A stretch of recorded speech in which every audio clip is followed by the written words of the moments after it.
right. Hey there, Brooke. How's it going today? Conrad, what's up? Well, today is Monday following Thanksgiving. I know we'll probably release this in a couple months, but it's good to get back at work and get back at it, man. So, how was your Yeah. Thanksgiving? Yeah, it was good. As you know, we recorded last week while I was on vacation and it actually went fine. You always worry about the internet when you're recording in a non-normal place. I know you do your main trip sometimes and the internet doesn't always cooperate up there. So it was all good. We got one out and now we're back with Michael today. So I'm excited and looking forward to it. Actually, Let's do Michael, it. welcome. I'm curious, Michael, if you remember how you originally met Brooke. What was your first connection with him? I believe I first met him a couple of Vermas ago. I'd been a client of Vintory's here in Scottsdale, Arizona, and we had some success here as well as in Flagstaff and Sedona. And we just got to talking and basically hit it off. And I think we went to dinner and had some drinks, and the rest is kind of history. That's right. That's right. And then we went to we were at IMN conference in Miami. We went to Carbone's, which if you've never been to Carbone's, it is one of the best restaurants on earth. And Michael was able to pull some strings and get us in there. Yes, I personally finally got to try the spicy rigatoni, which is their signature dish there. Highly recommend it. If anybody's in Miami, go to Carbone's, get the spicy rigatoni. Awesome. Well, good stuff. For Well, sure. Michael, I would love to maybe zoom back a little bit then and talk about kind of your beginning with Porter or Stay Porter. Also, let me know if, how would you prefer people? I know we talked about it before we record. Do you say Stay Porter? Do you say Porter? And what was the background of that company? How to get started? Where are you at today? What are you focused on with it? Well, I guess for starters, we call it both. I mean, everybody, because of our domain name, everyone refers to us as Stay Porter, but it is technically Porter. Got started, been in the industry for about 10 years. My old company, 2013, my co-founder and I, we founded it here in Scottsdale. We had about 140 units. We got it up to 140 units, mostly single family homes, as well as condos in Scottsdale and Flagstaff, and actually a little bit of Tucson back then. And not Sedona back then, because Sedona was still heavily regulated. And then we got acquired by Vacasa. So Porter came to be after we actually went and worked for Vacasa and learned a thing or two there. And then Porter came to be after we realized there was still a void in the market for luxury management. Right on. Well, where do you kind of stand today from an inventory perspective? How many homes do you currently manage? Currently, we're right around 100, and we try to focus on homes that typically do over 100,000 a year in revenues. We've just learned, as one of my talking points, also that quality is better than quantity. Right on. Well, I think, Michael, you're referring to kind of the 10 mistakes. So we'll start to dive through those. And I'm sure we'll have plenty of opportunity, Brooke, to kind of dive into the specifics of where, Michael's kind of at today and, all the questions and learnings that he's had along the way, because he's had this original growth, he had an exit, and that was kind of entered back into the space. A lot of people, Michael, they get that exit and they're retired. They're like, no, I'm not going to come back and do it. But you wanted more. So you must have learned some lessons and also wanted another crack at it. So I think we have a lot to learn, and the listener has a lot to learn from you. Awesome. Okay, well, number one, let's dive right into it then. Number one, not firing fast enough when you know someone is a detriment to your team. Hate to say it, this one came up all the time. What was kind of your learnings here, Michael, about bringing the right team members on, and when someone's not the right team member, jettisoning them from the company? Yeah, I mean, I think there's just certain things that you discover after you finally do let those certain people go. That had you known them sooner, you would have let them go a lot quicker. I think we always try to justify not firing fast enough because either the company's growing too fast, or how are you going to get that role completed?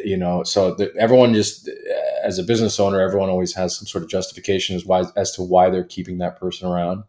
And hindsight's 2020. Every time when you finally let that person go, and you look back and you hear from other employees the negativity or the impact that it was having, you finally.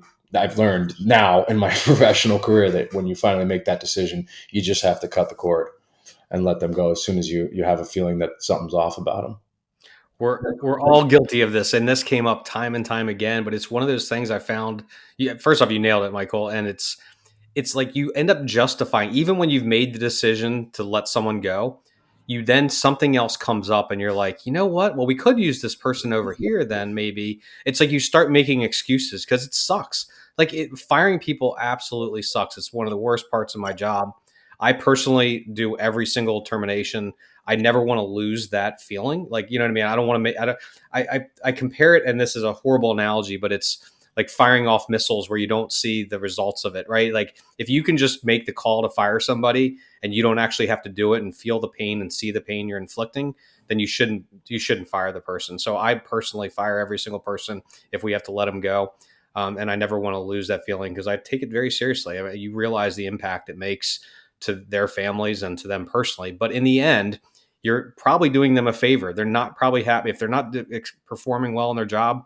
They're in the wrong role and they need to go find what they're supposed to be doing. And I've said this probably multiple times, but it's 36 hours of suck, right? It sucks for 36 hours, and then once you get past that, it's all better, but just pull off the Band-Aid and do it. But we all do it, I agree. I mean, I think you nailed it when you said you're probably doing them a favor.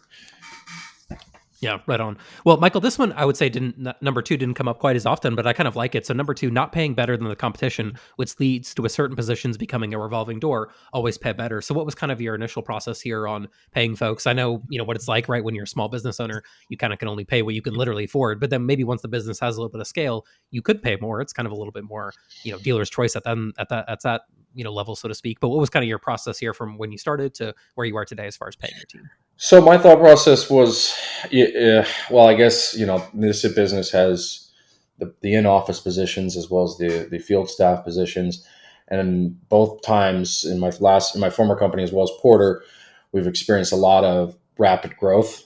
So I've just learned that instead of trying to really focus on, what's that per dollar per hour amount, just give them what they want, get everything built up, get the systems and processes going correctly, and then adjust backwards from there, instead of losing a potential good candidate for a position within your office. I think it's just from personal experience that may not be the case for everybody. Not everybody may not grow as fast, but we here, in my two ventures or two stints, if you will, I've just experienced such rapid growth where I'm like, if the person's a quality person, I want them to feel good. I mean, at the end of the day, if you pay them less than they're worth, they're always going to have that chip on their shoulder when they're walking around anyway. And they may already be, one foot out the door and looking on LinkedIn and looking for a next job. So if you really like the person and you think they're going to be a cultural fit, pay them more than the competition. Yeah, I mean, to me, it's one of these things where if the key though is to find that true A player or that true B player.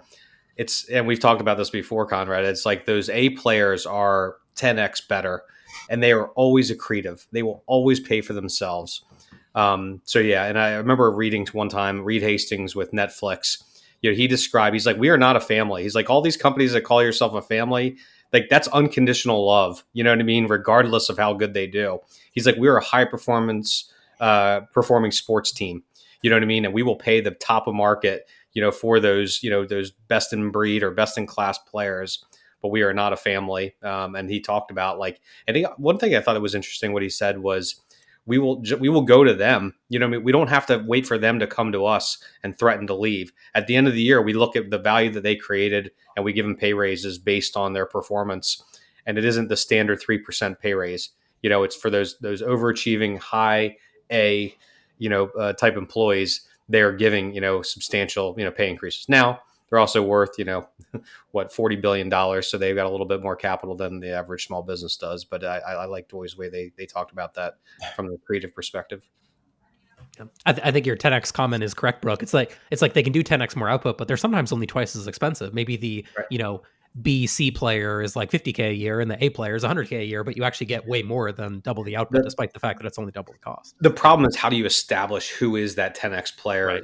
Before you hire them? That's the hard part. Now, if you've worked with them in the past, you know what I mean? And I've been lucky to work with a couple people on my team that, I've worked with in the past and I realize they are 10x players, Yeah, that is the hard part for sure. Well, you have some more pieces later on about teams, so we'll come back, Michael, to kind of the team discussion as we keep going. But this one's kind of interesting, a kind of team, also more of like an operational kind of, perspective as well. So number 3, not implementing a full-time revenue management or strategy position earlier in growth. So who was doing that role initially, Michael, the revenue management? So actually I was, it's a role that's, I mean, a lot of people get in this business, they just start managing one of their own properties or one of their neighbors or friends' properties, and then they scale from there. and you're always used to being the person that goes in and changes the pricing accordingly. You'll run a couple searches on some of the OTAs, see what they're pricing at, and keep yourself competitive and or higher or lower. I had lunch 2 weeks ago with a local competitor who I'm not going to mention, but I told him that, I've had a revenue manager for, a year and a half now. And he looked at me and he's like, and you trust him? And I'm literally like, yeah, I mean, I do. I mean, the guy loves his numbers. He loves to go under the hood and change the rates as frequently as possible. And once I was able to step out of that, I don't even I don't even get booking notifications or anything like that anymore, because I've fully handed over the trust to him, and that has allowed me to focus on so many other things inside the business, because that is its own monster. Especially as this industry evolves, that is an entirely department. I mean, that's why hotels have revenue management departments. That's why you see all the bigger, the national PMAs have these revenue manager departments. That is its own beast. And if you can afford it, I mean, I understand some people aren't doing luxury or higher end properties. I highly, highly recommend it, because it frees you up to help focusing on other parts of the business. Yeah, I mean, this is the evolution of small businesses, right? In the early days, you're doing everything, and you need to hire generalists too that can do a little bit of everything. But as you grow and the business grows, you need to hire those specialists that are really good at one or two, roles. It's I think you did the right thing here. Yeah, for sure. Well, number 4, you kind of alluded to this earlier, Michael, when you were talking about the type of home that you target. I think you said $100,000 a year of gross booking revenue was kind of a floor for you. But the fourth mistake, in the book, not choosing quality units over quantity. So you have kind of put a number aside, 100,000. But how did you kind of make this decision over time? Marketing, what was kind of the adjustments you made throughout the process? I wouldn't even say it's quality, just because there's plenty of units in our market that can do 200,000, but they're coming from a PM who probably hasn't convinced that owner to do any maintenance, or sometimes the owner is the one that avoids all the maintenance. So I guess it's all encompassing. The quality means the home's in good shape. It's not going to fall apart. It's going to have quality revenue. So it's going to be over 100,000. And the final, I mean, the owner's reasonable. You can't leave that one out, because as we scale these businesses, I think one thing we definitely learn is the owner is just as important as the unit. So that relationship is very vital, and that's a part of the quality unit. Yeah, I mean, that came up all the time. It was just taking on the wrong owners, where owners are just as important. And, you spend all that stress, all that time focused on that one or two owners. And, the other, 98% of the owners that are in your program are fine. It's like, just get rid of them, just pull off the Band-Aid and do it. Absolutely. But I did this. I mean, when I first launched, I was so focused. The mistake I made was I was so focused on growth, and I had number growth, and I had to hit those goals, that I was chasing the wrong properties. I was chasing the number, not necessarily the top line revenue number or what other key metrics or profitability. I was just so focused on growth for growth's sake, that really burned me. It probably took me it's hard though, it took me till probably year 3 of Vantage to realize that, it's all about getting like the right inventory. And then we focused on, just the right properties and the right communities. But it's tough in those early days. Like, you need revenue, and it's early days of a vacation rental management company are tough because you don't have the revenue coming in. You can't hire anybody, because you don't have any cash. So, right. But you need more units, so you're chasing anything. And I feel like everybody's gone through this trap of just taking on kind of crappy inventory in the early days just to get some revenue coming in, and then you realize you got to wean it and get rid of it. It's kind of a standard. Yeah, standard I'm willing to bet that anybody that's starting out and listening to that piece of advice is probably scoffing at it, because it is very difficult to just choose quality over quantity, because people want to see you kind of prove yourself. Yeah. Well, and you need revenue. You got to pay the bills. Yeah, you got to pay the bills. Yeah. So you get that max until you get that right point. You just can't do it. So. It's almost like the kind of advice where, like, you need it at a certain point. It may be a case where if you hear that too early, like, I think you're right, Michael, it's easy to dismiss that. Well, I can't, make payroll right now. So you telling me to turn down a lead that's coming my way because it might be a little bit of a less quality home feels, not appropriate for me right Mhm. now. But then, like you said, Michael, especially with the exit under your belt and this other, learnings that you've had, is like you then clients have told me this before, which is that it's the same amount of work to book a $200 a night home versus a $700 a night home. It's pretty much everything's the same. The processes, et cetera, except one puts a lot more money in your bank account. So you may as well work on the Yeah. $700 a night home than the $200 a night home. But Yeah. you're right though, Michael. I think you have to work your way up there. It's rare that the $700 per night homeowner trusts you right away. You sometimes have to get some experience under your belt first, for sure. Well, and Mike, like you nailed it, Conrad. Michael, you had the luxury of an exit, before, so it's a little bit easier to say no the second time around. When I'm sure than your first company, right? Well, yeah. I mean, I think you just naturally, when you get in this business and you finally start to catch your stride, you're just like, oh, I'll take on every single unit under the sun. But then you learn about, well, that unit takes up half of my staff's time, or that owner keeps, spends 10 hours a week on phone calls with the revenue guy and 4 hours a week with the owner relations gal. And what did he really accomplish? He just wasted my staff's time, so it unfortunately, or fortunately, we're at the point where, yeah, we can choose the quality over quantity, but it takes a little while to get there. That's for sure. Yeah, I think for the listener, my perspective before we head over to number 5, excuse me, is like that's what your ideal is. Maybe the person listening right now who's smaller doesn't realize that that's what they're aiming for. Is like, I want to get to the point where I can turn things down because it's not the right fit. And I think maybe when someone hears that, they go, now I understand, the goals that I have there. So I think that's still instructive for the. You know what? I'm gonna Go ahead. ramble on a little bit more on this. One of our partners, he started as a side hustle. He got his company up to have about 100 properties under management, and then he went full time.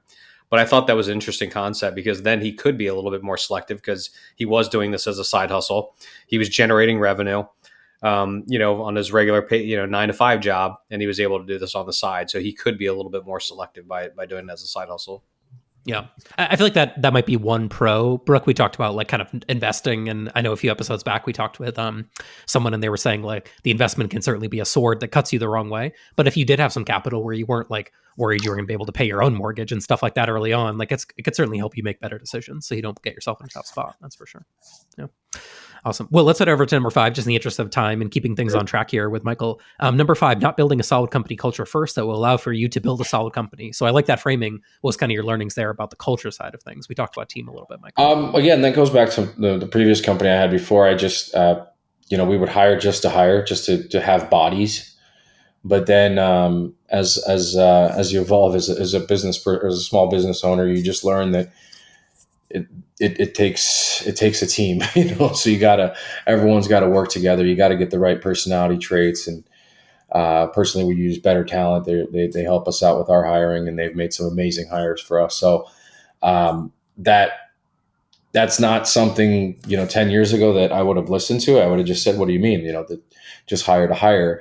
But now I understand how important it is because it lets you sleep so much sounder at night. And we just went through the Thanksgiving break, and we don't really hear much. I don't hear much about what's going on out in the field, but we were fully sold out, and we had a situation at one of the properties that was quickly rectified. But I found out this morning when I came in with my coffee, and I was like, wow, that's a pretty serious situation. But with a good team and good processes in place, nobody panicked. Everybody just, figured it out and worked through the solutions. And that's a big difference. I would say that my company now, Porter, has versus, say, when I was younger in the business, where everybody was just hands on deck. Any situation, there's 15 of us in a group chat. Oh my gosh, what's going on? And everybody's was on knives to try to help. Whereas now it's, well, this is such and such department. This person should be contacting Airbnb. This person should be contacting VRBO. So it'll build such a better company if you just have the right people in the right places. So I was talking to somebody about this just recently, and we have a fantastic culture. We've got 4.9 stars on Glassdoor. We've got 97% rating on Great Place to Work Institute. Our NPS scores are off the charts. And they asked me, like, how do you do it? And I'm like, I don't know. Like, I don't know what it is. Like, how do you define by building a good culture? what do you do to, I mean, is it who you hire? Is it just, I mean, is it, I don't know, like, is it having ping pong tables? Like what, like, I don't know what, I mean, and again, we've been successful at it, but I don't know how we built a good culture. I mean, we were very strategic about it. I wanted to build a good team and have a good environment, but I don't know. Is there anything specific you did? If this is for both of you, I guess, is there any specific things you can do to build a good culture? One obviously, Michael, I mean, anything you want to say, I'm Yeah. all ears. But one thing that I was told by my dad, Brooke, about his team, and like he had built a company, he was like a minority owner in it, and they sold it to a much larger company very successfully in like 2007, 2008. And he was able to retire. He taught me this early on. He was like, see a problem, fix a problem, and I feel like that's what a lot of good culture looks like, which is that you either see a problem in your own team and then you go and fix it. So like, oh, person X is struggling with ABC task, but they didn't say anything to you about it. And then you kind of figure out that is an issue, and then you go and help them. Oh, like I saw this, it's not really going well. Let me help you fix it. Or I was missing this tool. I didn't know you're missing the tool. Let me buy the tool for you so you can, get your job done that you need to get done. That's one side of it. And then to your point, Brooke, about hiring people that have that same philosophy, even if it's not said, like see a problem, fix a problem. I feel like whenever I've been in roles in the past, and I have worked for other companies before in the past, and I see that like bad culture, it's often that people see the problems, but they don't fix the problems. They just like let things fester, let things sit there, let things, get to a bad state. Or, Michael was referencing it earlier, like panic sets in if something bad happens and no one turns to who's the leader in this scenario and who, gets the problem done. So I feel like that's it personally. If I could assign one thing to it, it's like as the leader, you see a problem, fix a problem. And then that permeates down to the people on the team where they see a problem. And like in my situation, it's like, even if a client hasn't noticed that something's broken, we notice it's broken, someone logs in the back end of the site and fixes it, and sometimes we tell the client if we need to, but sometimes we don't. That culture in my mind is something that I like strive towards internally on my side of things. And I think that idea resonates a lot with me, if it's a way to sum it up. What do you think, Michael? Yeah, I agree. I mean, if I see employees helping each other through problems or through issues or instructing one another in processes, then I think that's the definition of a good culture. That's kind of, I think that's the litmus test, if you will. I think, what I think it might be is, and you alluded to it earlier, it's just getting the right people on the bus and then they're in the right seats. So leveraging tools like Better Talent or companies like Better Talent and Predictive Index. And then we've done that from day one. Every single team member has gone through those psychometric personality assessment tools. Yeah. So at least we know that, 90% of our team, like they're in the right place. They're doing what they're naturally gifted at doing. And back to your point a little bit, Conrad, therefore, the people that should be doing those things, they see the problems, they are fixing the problems, they don't fester. So maybe that's a big part of it. I don't know.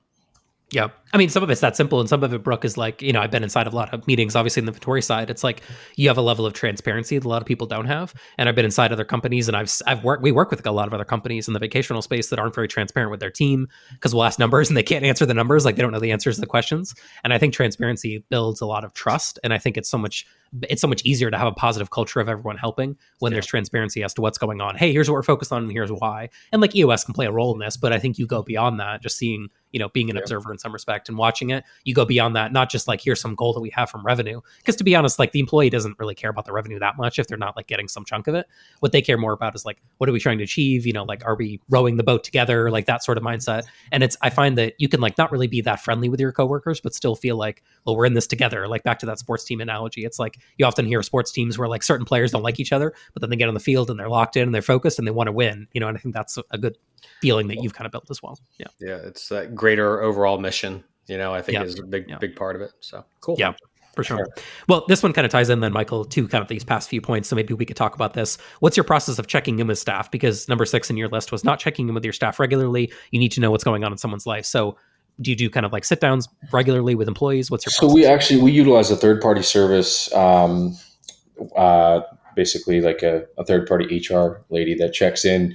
She does like a one-on-one Zoom with them for as long as they want, 15 minutes, 30 minutes. And we obviously pay for it. But it just kind of lets us know what's going on, any frustrations that they may have.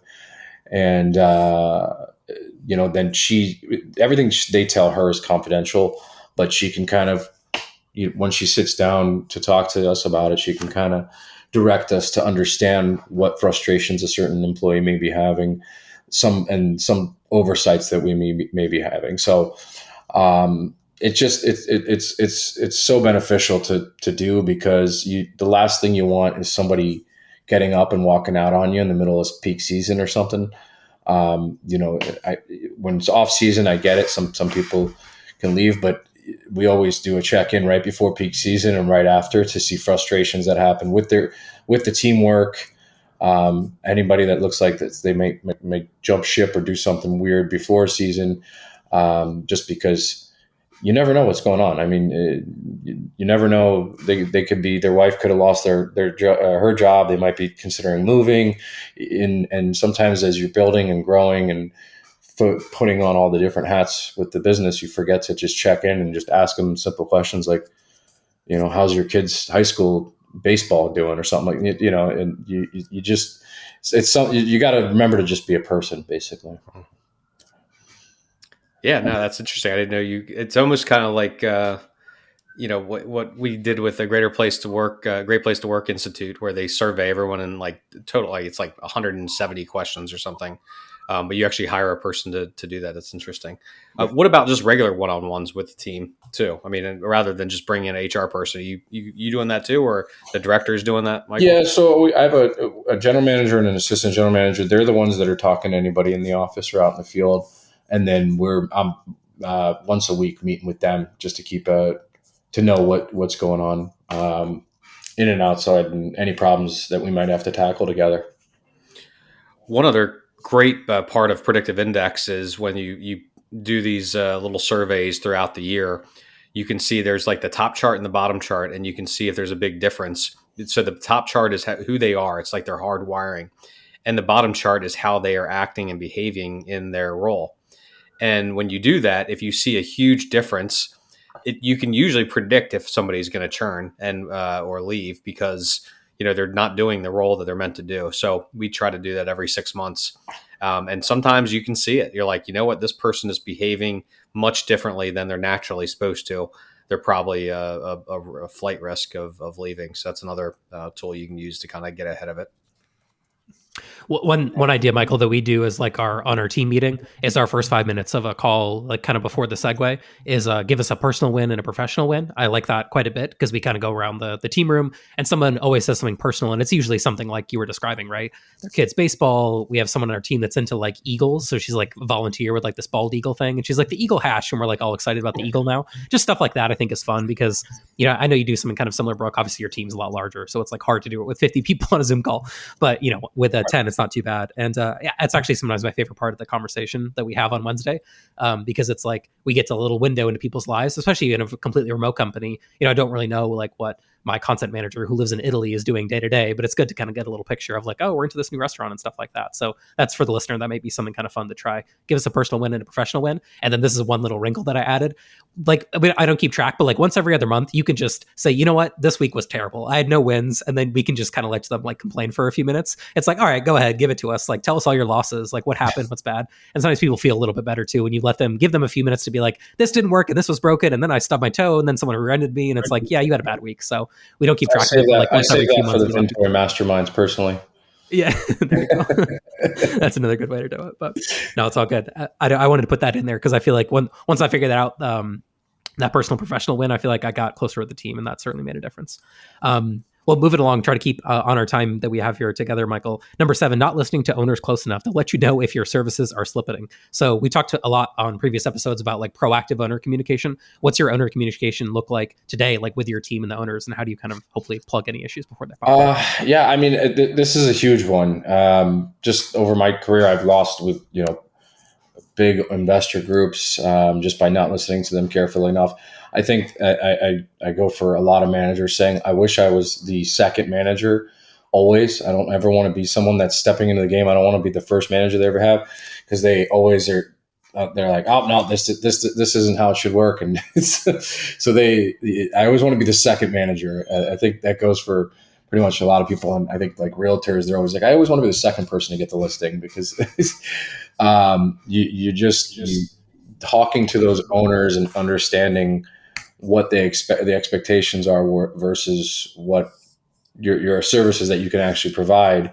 Sometimes there's a huge disconnect, and if you're just starting out and you land an owner with 10 units, well, hey, listen up. I mean, that's a big chunk of your revenue. You want to listen to everything that guy says And then once you're at 100 units, you don't forget the guys that was there in the early days too, and helped you shape and build your business.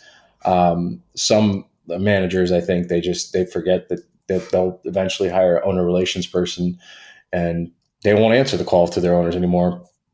But I know nowadays, if it's very rarely, but if an owner's calling, that means there's genuinely something that they had to like jump over every team member's head and go straight to the owner of the company, which means, hey, we're not doing something correctly and we need to fix it.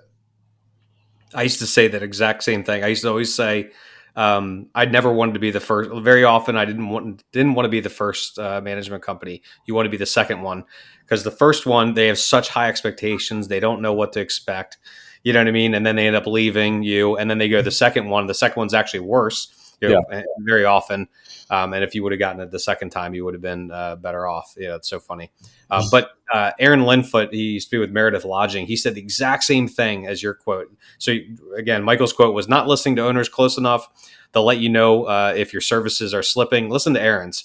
Not listening to your owners. They will teach you how and where to improve your product and services, even if the truth hurts. Which I thought was sounds like you guys are in the same room when you discussed that. Yeah, I mean that one's. Unfortunately, I probably will have a couple owners that listen into this and be like, "Oh, well, Michael learned from me." So I'll take you guys back. I learned from it. Please, no, I'm just kidding.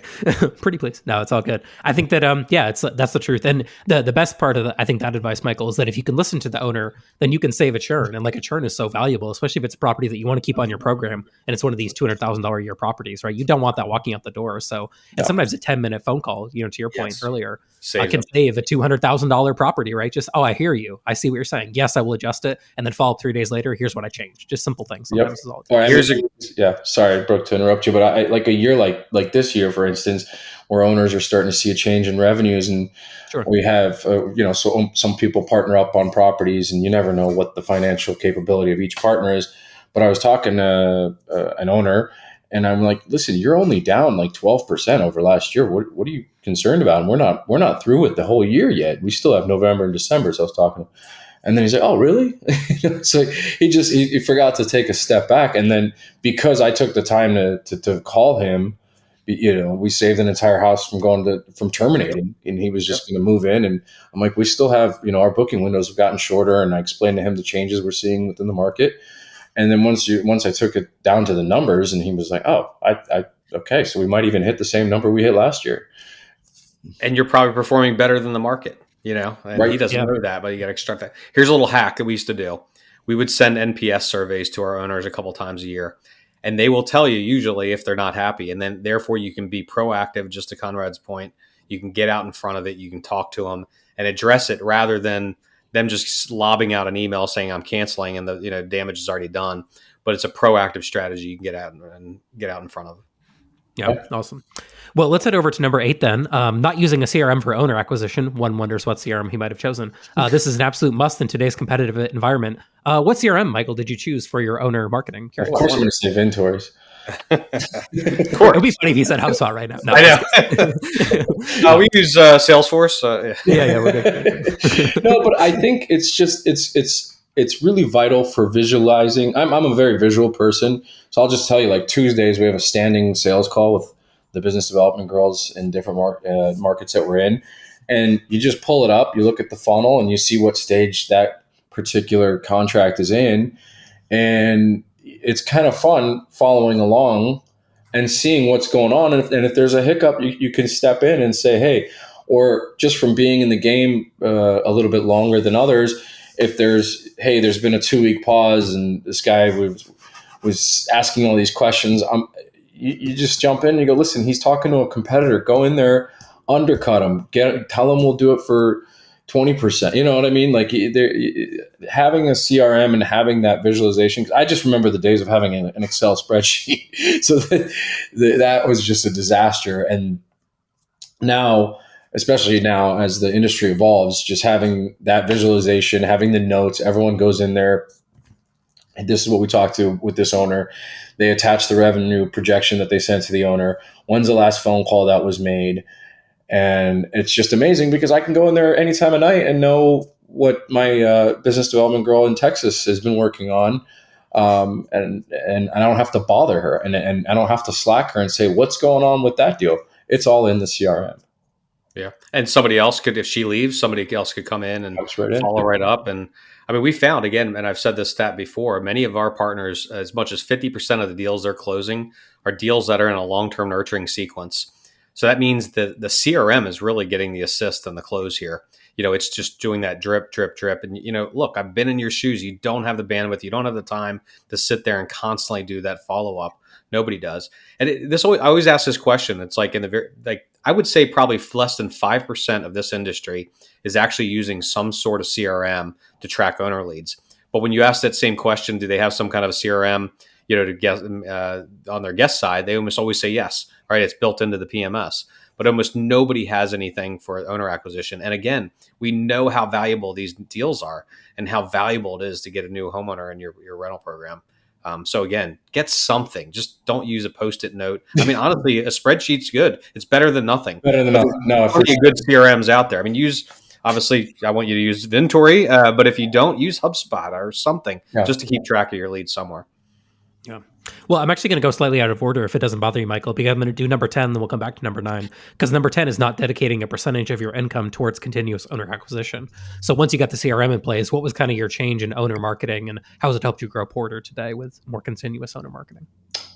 Well, I mean, we partner with Vintory currently, and we push. I think we're actively growing 4 markets. So having that if we didn't have that CRM, there's no way we could be pushing the foot at different markets. I can tell you that right away, just because it's just too much going on, I guess, for the business development people, and it would just be a mess. But yeah, I mean, without having that CRM, I wouldn't recommend you're not going to be able to scale without a CRM in place in more than one market. Yeah. And do you have any specific guidelines? I'm curious, Michael, on what percentage you're investing, not only into the CRM, but like the overall marketing, whether it's direct mail or cold email, or do you have any specific guidelines that you'd, tell someone new what percent they should be dedicating towards homeowner marketing? In the beginning days, if you're just starting out, I would invest a substantial percentage. You know what I mean? That's every single one of those homes is bringing you revenue. I think we were talking about this earlier. I would almost say reinvest all your money into that until you get a really good base going, until you can get selective, until you can say, hey, let's pull back as a team. I've been at a place in this business where we were going too fast and we had to stop marketing with the old company because there was too many leads coming in through the door, and the processes weren't in place. So but yes, as someone like myself, I would say in the beginning days, go all in on getting as many of those on board, because like Brooke just said, it is the long-term relationship. So that one phone call or that one postcard somebody got 2 years ago, it could just be hanging on his fridge at his cabin in Arizona, here in Payson, Arizona. And he only goes up there once every 2 years. And then when he goes back up, he's like, oh, wait a second. Yeah. I remember that company. Let me give them a call. And then my business development girls will show up to a meeting and they'll be like, look at the postcard they got. And it'll be literally a mailer from 2 years ago. And that's how long that lead has been nurtured or in that pipeline. So, to not digress, in the beginning, I would say dedicate a substantial amount of your income. I really, from an entrepreneurial standpoint, the first year or two in this business, don't really look at it for profit. You're reinvesting most of your money to get a stable and good company going. I think this is something I need to do, Conrad, because I've heard this question multiple times. I mean, this came up, I think, who was it? Christina Thornton brought this up. Ryan Dame at Casago brought this up. Like multiple people brought this up, was not investing a set amount, budgeting it aside specifically for owner acquisition. I think I'll actually go through this process and figure out what people are spending on average as a percentage of their gross booking revenue or percentage of the revenue that's coming in, what they should allocate. How much should they allocate towards marketing on the guest side, how much they should do for owner acquisition, how much for, team members and things like that. That's maybe I could probably work with actually Jacoby Olin to probably figure out what that ideal number needs to be. But what we do is we back into it a little bit. We say, hey, as long as you're recovering your first year profits your customer acquisition cost per property is equal to that first year profits, you're usually home free. So that means it's called like a 12-month CAC recovery is the technical term for that. So if, let's say, Michael, you sign up a property doing $100K, you can usually take to the bank, you're going to net about 10% of that, or $10,000. So as long as your CAC, your customer acquisition cost, is less than $10,000, you're home free. Yep. Because that means you're going to make profits in year 2 through year 10, and just year 1 is just recovering your customer acquisition cost. Yep. No, I agree. Yeah, I'm with you, Brooke, and every company's a little bit different. One thing that I find pretty commonly is that someone who's new will compare to someone who's, been around for 10 years. And they go, well, Porter is now getting this flywheel going, right, Michael, of all this owner acquisition. And then honestly, as I look at your homes, beautiful homes, you're going to attract owners because they go on the website and they go, oh, I have a property like Rancho Haven is one I'm looking at right now, or Desert Hideaway. And then you just attract, right? It's like this ball that gets rolling down a hill. Yep. But they didn't see year 1 and year 2 where you were having to do what you described, right? Invest all your money back into acquisition and just kind of get the engine going, It's you got to prime the pump, right? Or you got to start that flywheel, just to your point. You got to get that going. It's so hard in the beginning days, but once it gets going, like, look out. It's much easier. Yeah. Yeah, for sure. Absolutely. Well, I went out of order slightly, but you alluded to a second ago, Michael. So I wanted to come back to number 9 here. Number 9, not having more processes in place for onboarding, offboarding. So as the owner flywheel got going, and as you got a lot more in the pipeline, you mentioned a second ago, you've had to stop, taking new homes in, which is obviously detrimental to growth of the business. But I assume you did that for a reason. What does that look like today? How did you build these processes and how? Yeah, no, today that doesn't exist anymore. But there was, I think back 2013, 2014, people were starting to come around and understanding what vacation rentals were a little bit more mainstream because of the Airbnbs of the world. But I think just those processes in general, we utilize like a Monday.com where we have a board for each home that's coming on that shows the processes of which tasks have been completed, which have not. Now with all the technology that we're putting in, has the smart lock been ordered? Has the squasher been ordered? What's going on with the thermostats. And that way you're not just getting about a bunch of chitter chatter over our Slack channels, because everyone can just go in, see what the status is. It's just like a CRM except once it's actually coming on, so that process alone has helped everyone become way more productive. Initially it's like, I think the first 6 months, everyone was just kind of, against it, because they would say, well, why don't you just go look at Monday.com, which is what we utilize and we've created the checklist depending on the market, because each market has its own regulations or its own things you have to file for. So every checklist gets tweaked, and until that checklist is fully completed with every check, that property is not allowed to go live in our software. So that is just has been tremendous, because it's first of all, it's saved us money, because I remember properties would go live without certain, they would forget to turn on taxes or turn on certain fees, and then guess who's eating that cost? And then the same goes for offboarding. Hopefully you're not doing a lot of offboarding, but it is 2023, so let's be realistic. There's some offboarding now. There have been some offboarding, and same thing. You got to get all your technology out, because if you paid for all that, you want all that back, and you want the owner leaving with a feel good. Either way, even if with us, they rarely go to a competitor. They're right now, just given what's going on in the real estate landscape, they're typically selling or going to a longer term. But you want them feeling good about it. So we even have we do a courtesy clean for them at the end, so that they come into a good house. And that, trust me, that makes a difference, because we've had somebody leave us, and then 6 months later, it turns out they had 4 other houses that they weren't telling us about. Yeah, I love that. That's a great idea. That's right. You never know. Keep that door open, have a good relationship with them. There's a good possibility they could come back. So I'm a big believer in that all the way around. I'm a shameless plug for Vintory. I'm surprised you're not using. We have an onboarding pipeline built in Vintory. We gotta get you on that. Sorry, I didn't know. My account manager. They gotta talk to my account manager. They're not telling you about features built into the program. Come on. Yeah, my apologies. I didn't know. We'll definitely take a look. Before Brooke goes and cracks some skulls, hopefully someone doesn't get injured too badly. No, it's all good. Well, I know we're at time here, Michael. We appreciate you spending this time with us. But I think we got one more question from Brooke to give to Michael, and then we can depart for today. Yeah. So, Michael, if you could go back back to talk to your 25-year-old self and give him a little bit of advice, what would it be? Outside of buy more real estate, I would say just be prepared for failures. They're going to help you grow. I think that everybody, when they're coming out of college or when they're in their early 20s, they're so psyched out about failing at something. But I think it actually turns out to benefit you in the long run.